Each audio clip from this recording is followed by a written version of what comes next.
I came to a point where I gave up on humanity pretty much. I said, there's no way. First of all, I'm not going to make a difference. One person out of 8 billion and all the problems that we're having. So I was like, I'm just going to live my life and forget about all this because there's really nothing I can do. And as I got older now, I realized that whatever I'm going to do in life, I better do it now. Welcome to Natalie Saves the World, one podcast at a time. A space for honest conversations about mental health, self-love, relationships, living more consciously, finding clarity, and spreading light through all of life's challenges. Hello, everyone, and welcome back to another episode of Natalie Saves the World, one podcast at a time. Today, my guest is Alan, also known as the Paraclete. Alan is the author of Modern Citizen. He's a thinker and someone who has spent a lot of his life asking the questions most people are too comfortable or too afraid to ask. A lot of what we talk about on this show, loneliness, the state of dating, people feeling lost at work, the mental health crisis. These aren't isolated problems. They're symptoms of something bigger and wider happening in our world. And today I want to zoom out and look at the bigger picture. Alan, aka the Paraclete, his work sits at the intersection of Carl Jung, psychology, spirituality, and social consciousness. The conviction is that the moment we're living in right now is unlike any other in human history. And how we respond to it, individually and collectively, matters enormously. Alan, welcome to the show. Really excited to have you here. I'd love to start out by having you tell us a little bit about yourself, who you are, what brought you to this work, and why you call yourself the Paraclete. Thank you for having me, Natalie. And likewise, of course. And maybe we can change the world through this conversation. One podcast at a time. That's my goal. Well, how I came to do this, I mean, it's been a whole process my whole life. Since a very young age of trying to understand myself, my place in this world. And it's taken me a long time. I mean, I'm pushing 60 and I'm still going through this process. It's never ending, until we pass away. And It's a great adventure exploring myself. And I've seen all the changes going on in the environment and humanity, a lot of it negative. And it just prompted me to actually express myself and come out and speak about these matters because they're very crucial nowadays. The Paraclete was chosen because of an experience I had when I was very young. I grew up Catholic, and my first communion, I had a profound experience. I was 12 years old. I had a very profound experience with the Holy Spirit, which is the Paraclete, the Spirit of truth. Christ talked about it as a advocate for the divine or a helper for humanity. So thinking about it and going through the process of exploring my past and everything else, I said, that's what I'm doing. That's who I am. A lot of people might think it's blasphemous to say something like that I am the Holy Spirit, but it's how I feel, and I think it is the age of wisdom. We're living the age of wisdom. So first came the Father creating the world. Then if you follow Christianity or Catholicism, and then you have the age of the Son. And now we're living in the age of wisdom, the age of the Holy Spirit. So that's where humanity matures and becomes fully conscious of its existence and actually does the work that needs to be done to become the responsible and mature species that we should be.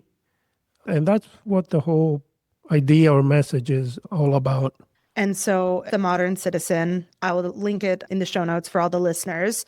What would you say is the central message of the book, and who did you write it for specifically?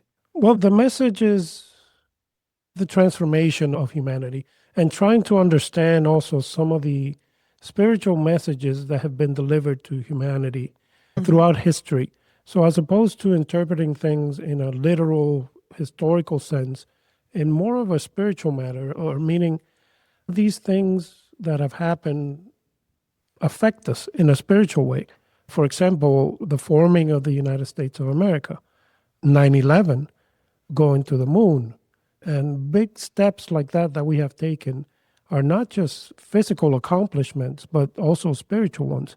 And humanity back in history, when we were more spiritually attuned to our environment and ourselves, we could understand these messages very quickly, very easily.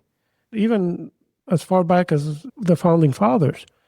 They put the symbols together that represented the United States, and these symbols were spiritual symbols explaining to them what they had done, how we should rule the nation, and the mysterious powers that helped us shape this nation.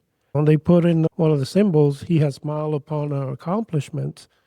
Well, who is he? Obviously, it's a powerful being in the universe that helped us, and they believe this with all their heart. And you look at the symbol of the pyramid with the eye of wisdom on Oh, top. yeah. Well, that's Right. where we should be ruling from. That's how we should be managing our democracy from. We're on top of the pyramid with the eye of wisdom, filled We, with as in love. Americans? As Americans, Okay. and our place in the world as well. When we deal with geopolitics as well, we should be ruling from that vision that they had about America. That's what the book mostly talks about, and some of the problems that we have today, and how to tackle them, how to solve some of the most pressing issues. And really, I didn't write it with anybody in mind. So it was just something that was inside of me that I needed to express. I wrote it, I put it out there, and that's it. And from there, I'll just keep going. Was there like a particular moment or epiphany that you had that inspired you to write the book? Or was it kind of just a slow, gradual process of observing your environment, observing what's happening on a larger scale? Well, I started writing about 20 years ago, maybe 30 years ago, Oh, wow. and I never finished it. I came to a point where I gave up on humanity pretty much. I said, there's no way. First of all, I'm not going to make a difference. One person out of 8 billion and all the problems that we're having. So I was like, I'm just going to live my life and forget about all this because there's really nothing I can do. And as I got older now, I realized that whatever I'm going to do in life, I better do it now. Agreed. And it's not just that, but a phrase that I read on one of the books from Joseph Campbell, he used to do comparative mythology. I don't know if you know about Joseph Campbell. No, I But don't. oh my goodness, Joseph Campbell was the foremost authority on mythology. Oh, wow. And he wrote a book called The Hero with a Thousand Faces. Is this Greek And mythology? all mythologies. I mean, Oh, he just okay. dedicated his life to Native American and Indian and Buddhist, everything. Wow. And one of his most popular books was The Power of Myth, Mm. which he really, in a very simple language, explains life's journey and the process that we go through in life. Pretty much comparable to Carl Jung and his process of individuation, but he called it the hero's journey. So it's inspired Steven Spielberg to write Star Wars. And in any case, what I saw there really frightened me.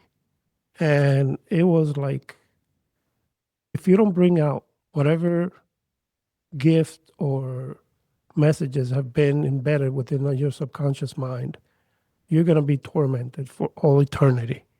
Wow. And that really frightened me because I knew it was talking about me. If I Wow. don't do what I'm supposed to do, I'm never going to be happy, not even after Yeah. I die. So I better get to work and start doing the things that my soul is telling me to do, or I don't want to live in hell the rest of eternity. Yeah. And it's something to me that is real. It's not like hearsay or whatever, because I've experienced it in my life where I just neglected everything and forget about it. And I was never happy. I was never satisfied with my life. So we need to listen to that inner voice and follow it, no matter where it leads or what happens. I think a lot of people are living unconsciously. They're kind of just going through the motions of life. They're kind of just living in the rat race and they never really question it. You know, they're comfortable and change is scary. Change is difficult. So I think a lot of people get really caught up in just the familiar, the known, but ultimately they're living a very unconscious life. And oftentimes it takes a moment of pain or something very, very difficult happening to you for you to kind of wake up from that. That's at least been my experience. Yes, yes. And more people are starting to wake up to the reality that life is precious and you need to just didn't come here to have fun and make lots of money and enjoy yourself. You have certain responsibilities towards yourself and towards humanity. Yeah, And I see a lot more people waking up to that realization and doing something about it. It's beautiful to see. I agree. That's Yeah. part of why I started the show, by the way. I mean, I personally went through a very difficult last couple of years, and I felt similarly to you. There's so much negativity in the world right now, there's so much darkness, and I wanted to be that light, that positive force, at least with some positive, uplifting content, showing others that they're not alone, that we're all going through something together. I think collectively as humanity on a Yes. wider scale, and we're almost like all together becoming more conscious, all of us. Humanity's kind of going on this journey. I've noticed, at least among my friends and some of the guests I've had on here, it's definitely a big theme that's happening for a lot of us. Yes, I saw some of your guests speaking, and I was very impressed by their understanding of themselves and the world. Wow, I was really impressed. And Yeah. all this negativity and all this corruption and hatred and anger and violence Yeah. and conflicting opinions, everything is part of a plan. It's all so we can realize there's something going on that's wrong, that we need Yeah. to do something, that we need to change. So, our own personal lives, what I like to do is interpret the world, our collective consciousness, to our personal consciousness. It's the Mm, same process. yeah. So it's the same process. If you have traumatic experiences in your own life and you work with that so that you can learn and become better and grow and become more conscious, that is what's happening to humanity. We're being challenged. There's a lot of problems out there, environmental and social and political problems that are making us realize we cannot continue, we cannot afford to continue along this road. We need to evolve. So that's the purpose of that. And unfortunately, a lot of people are going to just get lost in the old world. I like to call it the old world. And it's just going to pass away with it. And it's happened before in history. If you look at, the flood, it just hasn't been a flood in the Bible. There's been flood all over the world. It's a mythological theme of flooding. And it's not an actual physical flood. It's a flood of emotions and psychological disturbance. And a lot of people that do not have the spiritual grounding that they need, they get washed away by the flood. And that Yeah. is what's happening in the world today. This time is not a flood, it's a fire that's consuming Wow. us. You think? Yes, it's a Do you fire. think And a lot of it comes from the internet or social media or phones or AI? no, I think those are just tools. I Mm. think those are great tools that we're going to be able to use in our favor Yeah, they to can be make used the for good. changes. It's one of the tools that makes one realize that we are ready for this transformation because we're going to need to unite. If we're going to make some changes, actual changes in the world, we need to unite in one way or another. And the environment is telling us, listen, you're ready. Here's one of the tools that you can use to unite as a whole complete species because Mm. with the internet and social media, we can connect with anyone, anywhere. I And agree. And I think that was ultimately the intention of these tools. But it seems like, and I'm not sure if it's through bad actors or just through profit or greed or what the incentive is, geopolitical maybe. But it seems like lately they're doing more damage than good. well, there's a lot of, we got to work it out ourselves because there's a lot of fake news and AI Yeah, stuff and everything else. bad But actors. we got to learn to weed it out and understand ourselves that some of it is for fun and some of it is for serious work. And you can see what happened in Nepal with the uprising that was there in Nepal. I didn't even know about It that. was When was well, recent? they tumbled the government. I Oh, didn't even know. oh yes, There's they so much back to what we were saying just now about the media and social media, especially. I feel like we're only shown what they want us to see. Like there's always a narrative being spun. And there's so many conflicts happening right now around the world that don't even show up on mainstream American news right. and vice versa. There are some things that they focus on so much as if it's like the most important thing ever. And then there's Yeah. way bigger things happening behind the scenes that many of us are not even aware of or seeing in our news. Yeah, yeah, for sure. There's always something going on behind the scenes. But what I'm saying, the way I see social media is that we can interact with one another. We don't have to listen to the news Right. anymore. We don't have to listen to the politicians Well, and a lot of people in aren't because social they don't media. trust it. We can talk to each other and figure it out ourselves because we've been manipulated for far too long, and we understand that and we know that. So we don't trust all these organized media. Yeah, We just true. don't trust them anymore. Even the government itself and institutions. We got to figure this out ourselves, the people, because that's the way change has come about in the United States of America. It's through the people. It's the way it was created. It's the way it works. The government is not going to make the changes that we want. We got to demand it from them. That's the only way it's going to happen. It happened with civil rights. It happened with women's rights. It happened with labor laws. That's the way it works. So if we remain detached and we don't care about what the government does and what institutions do, then nothing's going to happen. It's Yeah. all going to continue the same way, and it's going to deteriorate further and further until we end up living in a complete Even wasteland, a place of complete and utter emptiness and loneliness and no Yeah. love, no compassion, no integrity. And it's sad to see humanity going down that road. Yeah.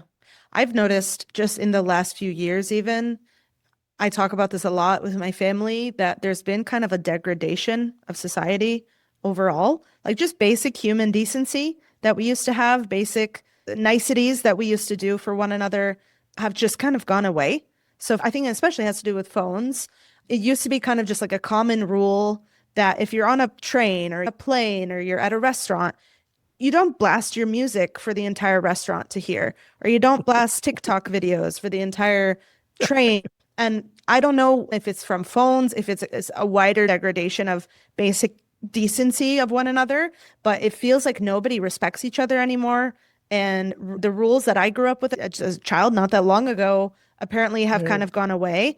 And people are very nasty to each other, and there's very little respect of common spaces. Yeah, yeah. I live in Miami, in Florida, and you go to the beach, It's and like it's like, boombox after boombox, and then you have, competing boomboxes. yes, and then you have these boats with billboards coming through the beach, and then planes with flags and stuff Ads. flying. And I'm like, I came here to relax. I didn't Yep. come here to be bombarded by all this advertising and all this music and everything else. Yep. Yeah, but you just got to find a little place, I have a to keep little, moving. yeah, That's beach what I did somewhere at the else. beach. I would like move my Yeah, spot and keep moving. yeah, No, yeah. yeah. My parents, I also used to live in Miami, and Right. my parents visited me and we went to the beach, and they like to hear the ocean. They like to hear the sound of the waves. They couldn't hear them at all with the boombox after boombox after boombox. Yeah, But yeah. anyhow, I want to get back to the book and the wider discussion. So you describe this as right now we're in the most critical moment in history. Why now? Like what makes this moment different from every other difficult period we've lived through? Well, we're more powerful today than ever before. So You we think? gotta be, our actions matter In terms of more what? than Like our ever. health, our physical health, in terms Our of military, Mm, our economic, the abundance that's available in the world today. And everything has brought us to this point where we are a very prosperous species. Now, right. it might not be distributed properly, but we have enough for everybody. And we have power. The power that we have is the power of the gods. I mean, we can destroy the whole planet. So to have that kind of power means that we got to be responsible You and mean in terms conscious of and like aware. nuclear destroying the Yes, planet, yes. Not only that, but environmental, through, climate change? ignoring our responsibilities. That's another way that we are gonna destroy everything. And we have that power now. We're getting closer and closer to the gods. Mm, And that's part of the divine plan. God created us in his image. Why? Because he wants us to be like him. He wants us to be like him. That's the like the whole light. purpose. I don't know what's going to happen in the future, but that's what the plan is. And if you look at even from the Bible from the beginning, being excommunicated from the paradise, well, that's not excommunication. That is parents telling their kids, go find your way in the world. Go discover yourself. Go, find what it is that you're here for. And that's what we've been doing ever since. Yeah. And discovering that, it's all within us and that we can bring it out and change the world. And one of the things that I notice is that if we created this world and you look around the cities and how beautiful they are, and skyscrapers and streets and the technology that we have, everything came from inside of us. We created all this. So if we want to create a better society, a better world, we can do it. There's no doubt in my mind that we can, because it's all within us and we all know what needs to be done to enhance our experience here on Earth. It's a process that has taken a very long time for us to reach this particular point in time.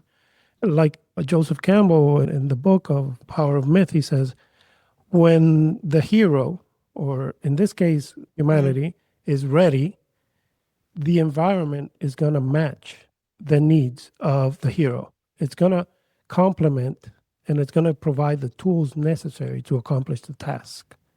So we have the technology, we have the science, we have the wealth, we have the wisdom and the knowledge, we have all the social media, we have everything in our hands, at our disposal. The tools. All the tools are there. If we want to eliminate, one of the things I'm very passionate about is this burning of fossil fuels. That's what prehistoric people used to do. Burn coal and carbon.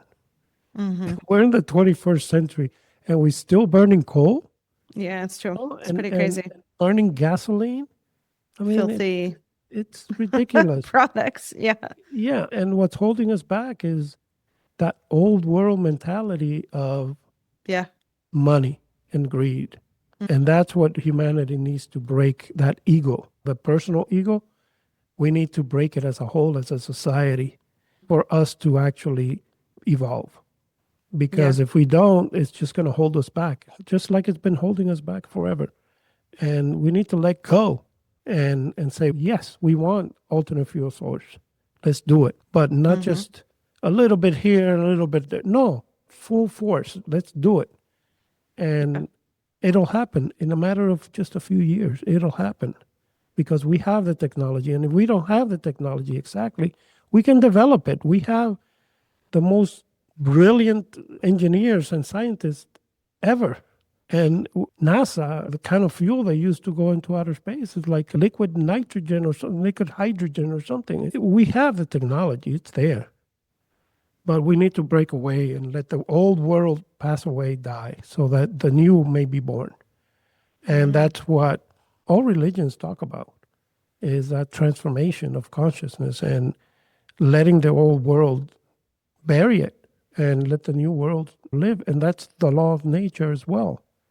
So when you have a fire that consumes the forest, that becomes food, all that ash and everything else becomes food and allows the upcoming seedlings to grow and the new life to flourish. Very true. And that's what needs to happen. It's like a phoenix rising from the ashes. The phoenix. And I was wondering the other day, because I like looking at symbols and stuff like that. And I was wondering, what would the symbol of the new America be? Yeah. What are we to become? And it's the phoenix. Oh, you think? Yeah, because the founding fathers took the image of the eagle. The eagle is God, Zeus, coming down to the field of space and time to help humanity achieve a certain goal. That's why they chose the eagle. Not because it was a pretty bird. Yeah, I thought it was like a very American bird or something. No. It has a mythological meaning. And to the Indians too. And that's why they chose that bird. And we're going to transform that eagle. Is going to be transformed into a phoenix. Oh, wow. Which is going to be a spiritual symbol, the spiritual rebirth of America. Wow. And that's what it is. If you look, and then I started searching a little deeper, and every country, every nation has their own interpretation of a phoenix. Oh, wow. Really? Like a different bird. So it's like the whole of humanity can make that leap of faith and transform and become more spiritual, and those will be the symbols. And it looks beautiful. I mean, it's some of the things that sometimes ideas and things that are revealed to me that make a lot of sense and let me know that I'm on the right path. Wow, amazing. I put a lot of They call it like synchronicities. Jung used to call it synchronicities, where you get experiences in life that tell you you're on the right path, or here's a message for you. And I've had so many of them throughout my Amazing. life. Well, when you look at the world right now, geopolitically, socially, culturally, what do you see? What's your diagnosis of what's happening currently? Okay, the United States of America, we are the most powerful nation, economically and militarily. You don't think But China is coming economically, at least? China is coming along. Trying. We can talk. They're trying. Let's talk about China Yeah. in a little while. But America itself, how many superpowers have we seen in the past? You had the Romans and the Persians and France and Spain and Ottomans. Italy and British, and they've all collapsed. They've all fallen. Right. So humanity doesn't need a superpower. We don't need one nation to dictate to the world what needs to be done and how to do it. And if you don't do what we want you to do, well, we're going to withhold our economic support, or we're going to bomb you, or we're going to frown upon you, or whatever. No, we can't. That doesn't work. It's been proven not to work throughout history. So why do we keep insisting on doing that? Humanity needs to unite. We need to come together and decide between, let's say, the allied nations, what needs to be done and what can be done. With this war in Iran, you can see it where our allies are very upset because they didn't know you're going to do something like that and you're not going to let us know. And now you want us to help you, and they don't want to get involved. And you can't go over the heads of your friends to do whatever you want. You got to at least let them know, listen, this is why. And that's the way it works. And that's the way we wanted it to work after World War II, where we created the United Nations, so that not one nation can take control of the world and decide what to do and what not to do. Yeah, but I think that there are some evil nations out there. Yes, we're not always perfect, and we're not always acting out of the goodness of our hearts, right? There's always economic forces at play or strategic forces, but there are some very evil countries out there that no one's really stopping. And if you don't stop a bully, the bully will just continue. Yeah, but let me tell you, the bully in this story is us. We are the bully. I think Iran is more of a bully than the US. Iran hasn't really done anything. Iran. I mean, they've tortured their own people for 50 years. That's their problem. I'm sorry, but that's their problem. People are like prisoners, essentially. England used to kill our people and all that kind of stuff. If you want freedom in your country, you got to fight for it. That's true. It's not just going to be handed over to you. And you can talk to the Iranian people, and they've said, they want to free themselves. Hundreds of thousands of people are going to die, yes, but that's what they want, and let them fight for it. And if countries don't want to join humanity and say prosper alongside of us, we're going to isolate you. Just isolate them. Don't keep them contained in their own space, and they're just going to be like Cuba, with nothing. That's what you want. That's what you're going to get. Now, that's true for some. If you want to join humanity, then you're going to be like the Arabs, and you're going to flourish, and you're going to have all the good things in life. But if you want to keep fighting and creating problems, we're not going to help you for anything. It needs to be where the United States doesn't take all the blame by itself, is what I'm saying. If we're going to do something like that, it needs to be done together by the free world. We cannot afford to police the world anymore. We cannot afford to take all this hatred upon ourselves and in the same time have all these internal problems that are going on, economic problems and political problems and social problems. That's how nations collapse, when you have external and internal problems. And that's where we're headed. So we either transform our ways or we're gonna see the results, and it's not gonna be very good. The world is turning their backs on us. Canada is turning their back. Europe is turning their back on us. It's going to come a point where they're going to say, we don't need the United States anymore. You got China. China is waiting around and playing the game. And they're saying, let America, we're putting the hangman's noose to our own neck. And China is just sitting there watching us and enjoying every single bit of it. And it's working because the other nations, even our allies, are turning their backs on us, even Japan, Australia. And there's going to come a point where they're just going to ignore whatever the United States says. They're going to say, we don't need you anymore. And we seem to think, we're so self-righteous that we seem to think that the world is going to end if the United States is not around anymore. And that's not true. It might be a little difficult times, but the world's going to keep going on. And that's how nations collapse. And that's where we are. And I hate to see it because we are such a special nation. You know, our vision, the way America is, the inclusion here, you don't see it anywhere else in the world. And the freedom of religion and expression and everything else that God created for humanity, we're letting it falter. And it makes me sad to see it. So we need to wise up and start thinking and governing through the eye of wisdom so that we can actually be who God wanted us to be, which is a nation that's going to spread prosperity throughout the world. I'm curious just regarding what you just said about religion / spirituality and meaning. I would love to hear your thoughts on that. From my perspective, on the one hand, it feels like people have a lot of them have abandoned religion and God, and there's a lot of atheism. And then at the same time, people are really craving a deeper meaning. Like we talked about, that consciousness, more meaning within their lives. And I feel like a lot of the reason that people are so angry and upset and there's just so much negativity, from my observation, it seems like a lot of it is because there's been a loss of meaning in their lives. And that can come from spirituality, that can come from religion, that can come from different channels. But it feels like we've kind of lost our way. Would you tend to agree with that? Why do you think that is? Like, what happened? How did we get here?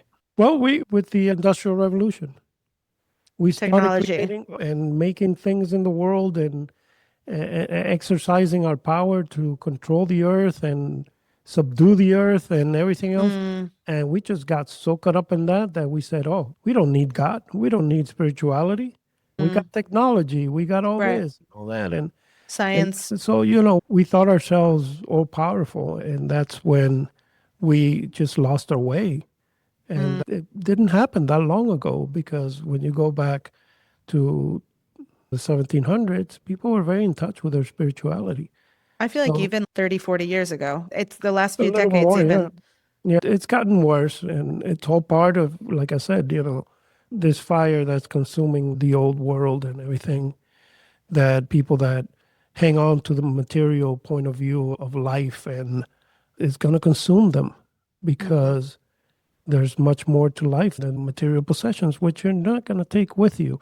I don't care how much money you got, how much power, it all stays behind. All you take with you is your life experiences of what you have learned and the people that you have met and touched. And that's what life is all about. And I've always lived my life like that, and without worry of where I'm going to feed my family or what I'm going to do. It's just, I try not to worry too much, because the experiences that I have in life are very meaningful. And that's where we got lost, I think. And a lot of people are going back, studying and looking within themselves and their spirituality. And you don't see it much here in Miami, Florida, because this is a party town. So I actually study Kabbalah. I'm not sure if you're familiar with Kabbalah, the wisdom of Kabbalah. And there's a few centers in Miami. People are very spiritual. And it's interesting because it's like such debauchery and like craziness. But there are also some very deep spiritual people at the same time. It's an interesting place. But I want to talk a little bit about Carl Jung. I know you draw heavily from Jung's insights. For the listeners that aren't familiar, what is individuation and why does it matter right now? Okay, individuation is a process that Carl Jung described for growth and maturity, and integrating your shadow and understanding yourself and reaching a point where the point that you want to reach is to communicate with the self. The self, he described like the deepest spiritual part of humanity. So the God within, you might want to say. So that's where, and it's a process. It's a process that goes on your whole life. The reason I was studying Carl Jung lately, I've studied him before in the past, but lately I've realized a few things. Like I said, I'm Christian Catholic. So Jesus, the life of Jesus. So to me, the church will tell you, well, you got to worship Jesus. You got to accept Jesus in your heart, and Jesus is this, and Jesus is that. So you got to worship him. Just to tell me that Jesus is the Son of God and that I must trust in that and I must accept that to be saved was never enough for me. So I wanted to know what Jesus went through. What was his psychological process? What did he go through to find the self, the God within himself? Because he was human, Right. just like you and me. All this stuff about virgin birth and everything else, that's just mythological or parables. Those are Stories. hundreds of virgin births throughout, Greek mythology and stuff like that. So Oh, really? it just signifies the birth of somebody special. And Jesus was human, but he went through the process of individuation. And to me, Carl Jung should be in the Bible because Jesus didn't explain that process. He told you to love one another and love your enemies and how to behave and everything else, but he didn't tell you the process that he went through in his own psyche to reach the level of understanding that he did. So Carl Jung explains that process, and it's very harsh. It's not an easy process. I don't know if you know about it, but you got to face your shadow, the negative aspects of yourself, the things that might destroy you or consume you. It has to be to a point where you don't destroy that identity of yourself, but at least use their power to help you in your life journey.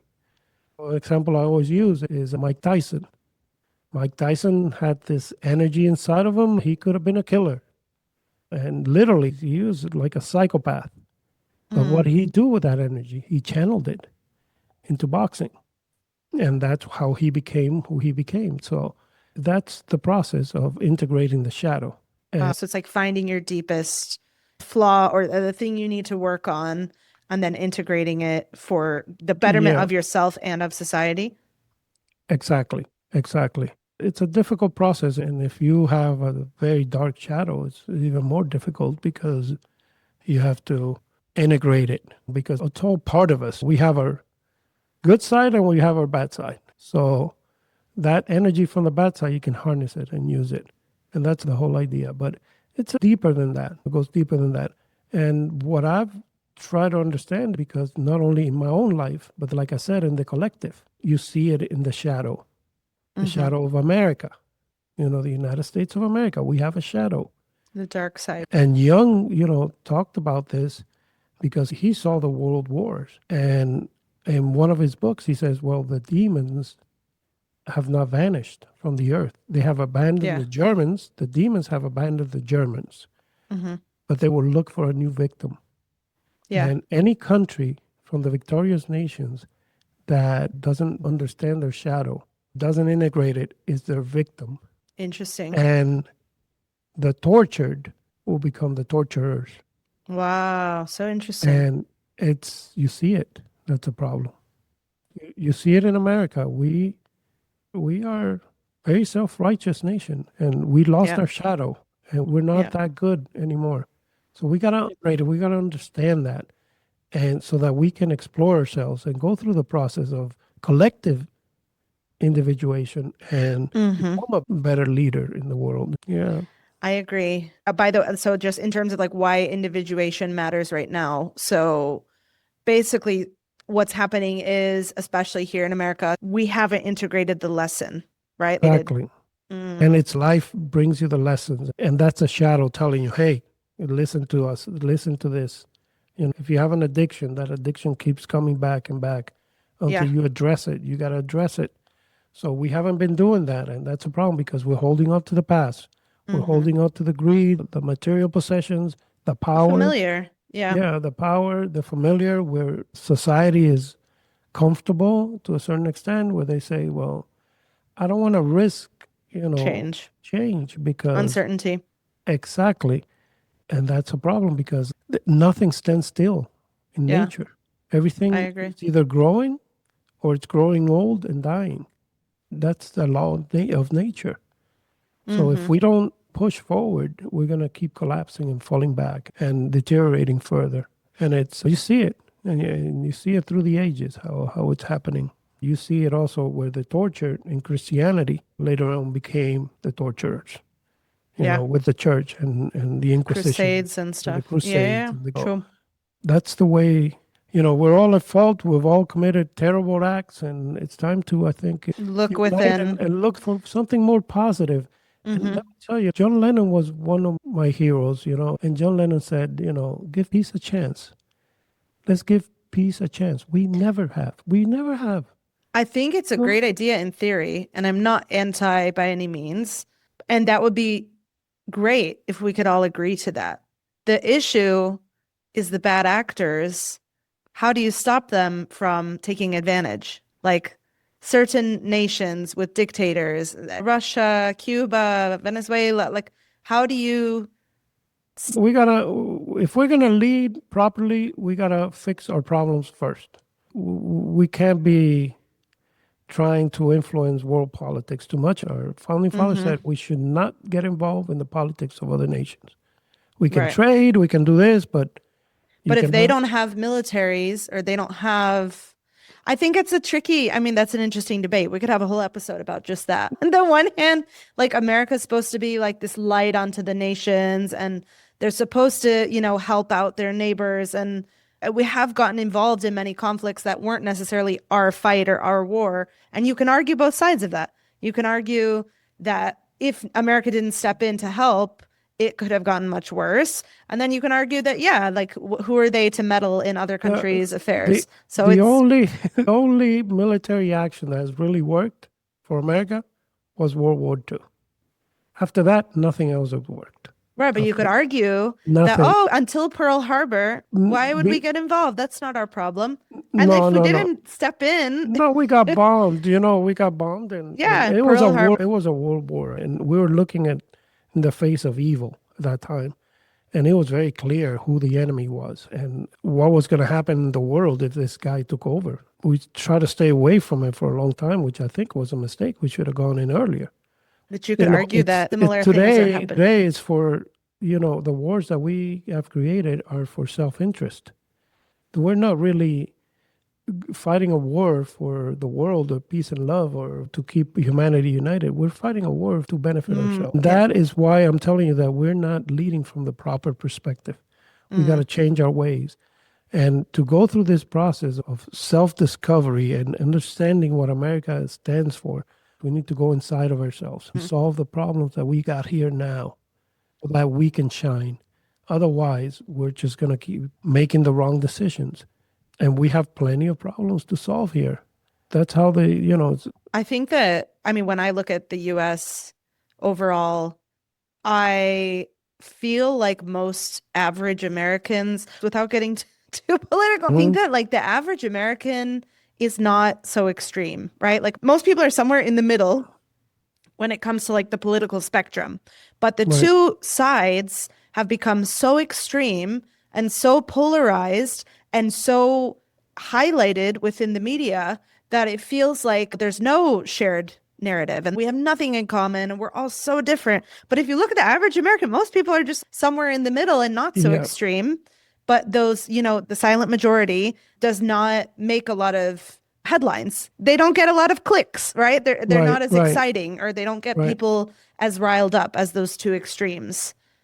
And I just find that interesting because exactly as you said, in terms of uniting us, it feels almost like those two extremes have kind of become united in their extreme views.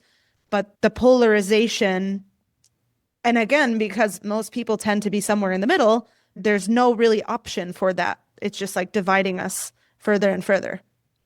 Just interesting. So we're also concentrating on the wrong problems too. Yeah. So if we focus on something like abortion, okay, how long have we been debating abortion? A long time, 50 plus years. The drug issue. We've been, war against drug. You're not going to solve that problem right now like that. So we got to look for new perspective, new ways of solving these problems. I think, for example, abortion should be left up to the people. Let the people decide.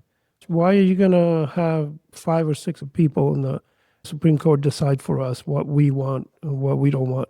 That's one of the evolutions that America needs to go through as well, is to become more democratic. This society is very intelligent.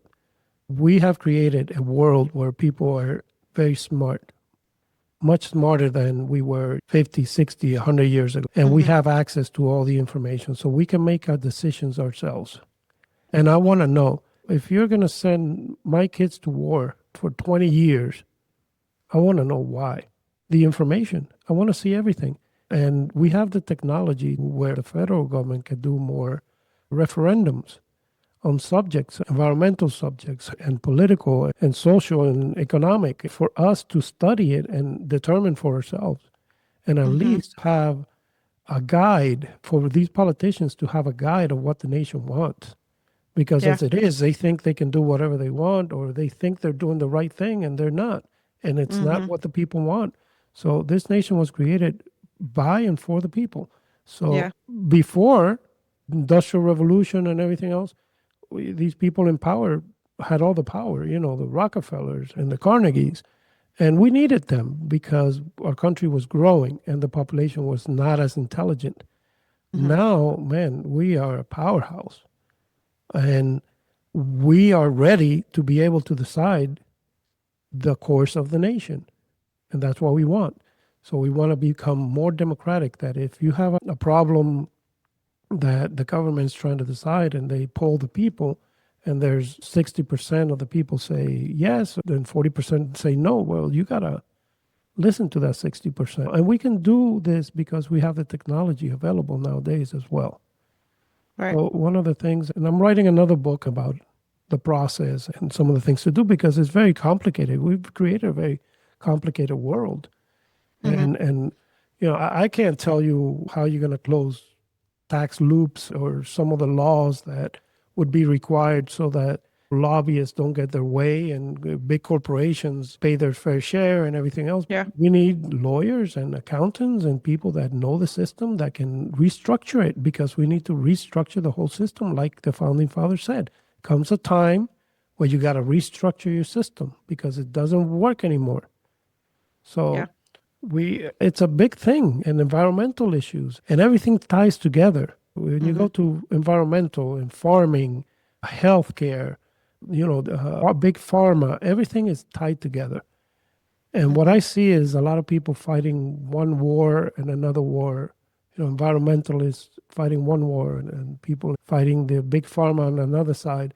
It all ties together. It's got to be one big whole effort to be able to do this. There's just a lot of greed and bad actors, like I said, and they've kind of taken advantage of those that don't know any better wherever they could.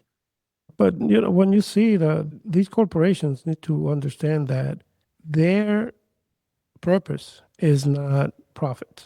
They're not built for profit. They're built to serve humanity and their society. That's why we support them, because we want them to do good things for us. And if they don't, then we got to rise up and we got to say, well, you're not going to help us create a better society, then we're not going to support you anymore. And we stop buying their products and we stop going to their stores and say, hey, we want you to donate 20, 30% of your profits, personal profits, not the company, but the owner's profit. We want you to donate 20% to providing better healthcare, providing kids be able to go to school, the universities. Some of these kids are leaving universities with $300,000-$400,000 in debt. Education is one of the things that's most beneficial to a society. It should be free to everybody. It doesn't matter how much money your parents have. It should be free so that you can develop the infrastructure, the people that are going to be the future of your society. We're not doing that. So that's when I talk about the social consciousness. And for these big corporations and these wealthy individuals to understand that they need to do more. And the more you have, the more you owe to your society, because it all comes from us. We're the ones giving you the money. And we don't want you to buy that $100 million mansion that you're not even going to visit because you don't have time. Zuckerberg just bought $100 million mansion down here in Miami Beach. Star Island. Yeah, one of those. I'm like, what for, man? You know Yeah, how many it's barely kids going to you go. put through college? You know how many things you can do? And they do some, but they need to do a lot more. And that's what I see. And that'll help us transform our society. There's many things going on, healthcare and other things, ideas that I've thought about that could improve the way that we run the nation. Overall, is a transformation, just like a personal one. And it's always difficult, but it needs a plan. You need to have a roadmap, because if you don't, then people are not going to be able to follow it. You're not going to risk the future just by a whim or a gut feeling. You need to have a plan. You need to, okay, this is how we can transform America. This is what we need to do, and this is how we can do it. And these are the results that we would like to see. And that's why a lot of people are not following this movement, because there's no plan. They're just angry. We're just angry at the government. We're angry. We hate the wealthy. The wealth gap is so big. We hate these people and we hate the government. And we're going to need these people, believe it or not. Who's going to run the government? I'm not a politician. I don't want to be in the government. They're there to serve. They're there to serve us. And we tell them what to do, and that's what they should do. That's the way it works. They got to understand that, and we got to let them know that that's what we want. We don't want you to look out for your lobbyist friends and big corporations. We want you to look out for us. Yeah, I true. didn't want to get too political, but it's not part of politics per se. It's the restructuring and the transformation that we need to go through. Yeah, I think it's more like general human morality. Where do you find hope? Like, what are the signs, if there are any, that something is genuinely starting to shift? From seeing people like you and your guests, it gives me hope. Other podcasts that I've seen and younger generation already on their way of looking at life in a different way and understanding that their life is not just about money and material possessions. And I see it, and it gives me hope. For the environment also, I was lobster diving a couple of years ago, I think it was. Oh, wow. And I've been doing diving for a while, like snorkeling and stuff in the Keys, and it's devastating to see the bleaching and the coral reefs and everything else. Everything is gone. Yeah. But the last time I went, I saw some of the farming that they had done, like Florida International University had done some planting of coral reefs, an area that I go to. And it was beautiful. They were growing. They were growing. So it gives me hope that if we concentrate our efforts, we can bring back these coral reefs. Yeah. Because the scientists say, well, it's because of bleaching and global warming and this and that. But these things are growing. And global warming is still going on, but these coral reefs are growing at a fast rate. So let's make the effort and plant more all over the place. It gives me hope to see that. What does a more evolved, more conscious version of America look like to you? Not just politically, but culturally and spiritually. Like, how do you envision this future? For America, man, this is such a wonderful nation. To be more united, I think we've lost our way, and we need to unite and realize that we can accomplish so much more if we pull together. And some of the corruption that's going on, because there's just too much of it, and it's hurting everybody. I think we'll have a very bright future ahead of us. If someone today is listening to this episode and walks away and does one thing differently, what do you hope it is? Just search yourself, look within yourself, and search for that light within yourself that's going to give you the courage and the integrity and the peace of mind to move forward and follow your life journey. Because, the divine needs us, every one of us. A lot of people say God is just perfect, and God is not perfect. God needs you to live your life so you can bring back that information to him so he can make decisions. You need to go through your life's journey, and all that information is downloaded into this being in the universe, this consciousness that helps it grow. It helps it understand us better. And if you don't live your life the way you're supposed to, then you miss out on that. He misses out on that information and that life, and it's just a waste. Don't be afraid and follow whatever it is inside of you, that voice that's calling you to do what you always wanted to do. Do it. Mm-hmm. The Mhm. individuation, integrating the Yes. shadow. I think it's Yes. so interesting. I mean, we didn't even talk about this. I told you I study Kabbalah, and a lot of it talks Mhm. about your soul. They call it your tikkun, which is like your soul's purpose. Right. The work your soul needs to do on this earth to improve. And then they also say that, once you improve yourself, the work starts within and then it spreads throughout society. So it's just very interesting, very, very similar to everything you mentioned with like Carl Jung, what's happening with society overall and the consciousness, and just very, very interesting. But they say basically like the way that you can improve the world is to first improve yourself. Yeah, we've heard it all before. It's all the Yeah, same message that comes through all the religions of the world, but we need to do something with it. With to that actually, spirituality that we get from that message that we're receiving from that consciousness, we need to act. We need to do something with it right. because otherwise, the world is just going to keep going the same way. We're going to Yeah. keep burning the fossil fuels. We're going to still be causing a bunch of wars. We're still going to be, it's not that everything is just going to go away, but we got to minimize our impact on this earth. And Hmm. we got to act responsible. We're a responsible, mature race. We got to mature. We can't be playing games like little kids anymore. Yeah. So this is very serious because we're not going to get another opportunity. If we don't do this, it's just going to keep falling backwards to a point where there's really nothing we're going to be able to do. It's not a game. I mean, I think it's very important that we do this and use that spirituality because we're waking up and America's waking up, many people, just so you can live a happy life and enjoy yourself. We got to do something with it. Material things. You got Yeah, to do something with it. Yeah. that's very true. Share it with others. All right. Well, we're almost out of Yeah. time. I wanted to quickly do my little rapid fire section. So basically, just answer the next few questions with the first thing that comes to mind. Are Okay. you a morning person or a night owl? Night owl. Coffee or tea? Tea. No more coffee for me. Thank you. What's one book that changed your life? The Power of Myth. I was going to say besides your own, but yeah, The The Power of Power Myth. of Myth, Yeah. By Joseph Campbell. Joseph Campbell. Okay, I will Yes. link that in the show notes. Mhm. What's one word to describe your life right now? My life right now. Oh gosh, I got nothing. Evolving. It's interesting. Interesting. Okay, that's a good one. And what's one word to describe where your life is headed? To the source. Oh, that's a good answer. Hmm. What would you say is the most dangerous idea in the world right now? Materialism and Mm, corruption. Yeah. greed. And Greed. what is the most underrated idea? Our spiritual nature. Very nice. Mhm. What about Jung or Freud? Young, when you get older, when you're very young, maybe Freud. Okay, makes sense. What is something that most people are too afraid to say, but you'll say it? We need a revolution in America. Yeah. You think people are afraid to say that? Oh, yes. Well, we And need a true revolution. like culturally, A peace, spiritually, a peace, everything.